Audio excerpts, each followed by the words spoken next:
به نام خدا. امروز میخواستم یه آموزشی رو براتون بذارم که مربوط به شستن کلاه و خیلی کاربردیه، به درد همه موتورسواری میخوره، چه اونایی که آفرود میرن چه اونایی که داخل کوه یا بیابون یا شهر تردد میکنن. کلاه هر بار که میایین لطفا بعد از استفاده بشورین، خصوص دوستان آفرود سوار، چون اون گرد و خاک و عرق سرتون باعث پوسیدن کلاه میشه.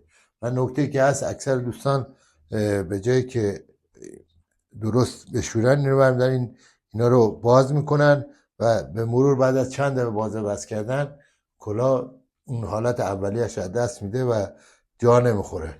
فقط ساده ترین راهیه که شما یک سطل بزرگی یا تشت بزرگی که کلاه داخلش جا بشه، اندازش جا بشه، و آب با مایع ظرفشویی درست کنید غلیظ، بذارید داخل اون. بعد 12 ساعت شب تا صبح باشه تا اینکه برگشتین.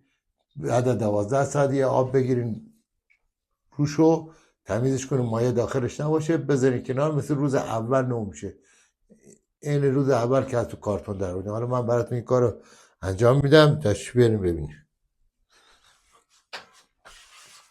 حالا من از قبل این سطل رو درست کردم. این کلا رو میذاری میدونی که چیز کنی داخلش، منتها چون آکاسیف داره باید یه چیزی خودتون گیر بیاریم بذاریم بالاش که این نیاد بیرون. حالا این کلا و همین حالت 12 ساعت باشه، صبح که در آوردین یه آب بگیرین روش بذارین کنار، خوشه مثل روز اول میشه. ممنون میشم اگه کلیپ برای دوستای دیگه هم برسین، چون خیلی ها به زحمت میادن کلاشون رو خراب میکنن. با امید دیدار، خدا نگهدار.